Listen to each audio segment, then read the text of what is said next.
अरे मनुष्य म्हणून जन्माला येऊन मनुष्यत्व धर्माचं आम्हाला पालनच करायचं नसेल तर इतर पशु आणि आम्ही याच्यात काय फरक राहिला?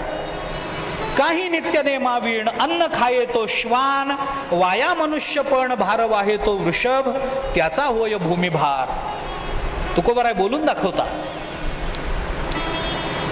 जन्माला आलेला मनुष्य, अरे काही नित्य नेमावीण अन्न खाये तो श्वान, कुठलाच नित्यनेम न करता सकाळी उठलं की माणसाला भूक लागते कशी मला कळतच नाही ही गोष्ट. सकाळी उठलं की आधी भाकरी जाते कशी पोटामध्ये? उठणं नाही, तोंड धुणं नाही, स्नान करणं नाही, देवासमोर जाऊन कपाळाला काही गंध लावणं नाही, रामकृष्ण हरी म्हणणं नाही, हरिपाठ वाचणं नाही, ज्ञानेश्वरीच्या 5 ओव्या म्हणणं नाही, नामस्मरण करणं नाही, काहीच नाही. उठलं की बसलेल्या अंथरुणावर भाकरी जाते कशी? तिकडं मुंबई पुण्याकडे कुत्री अशीच आहेत. मराठवाड्यातली कुत्री तशीच आहेत काय? असं असू नये ना, असं असू नये ना.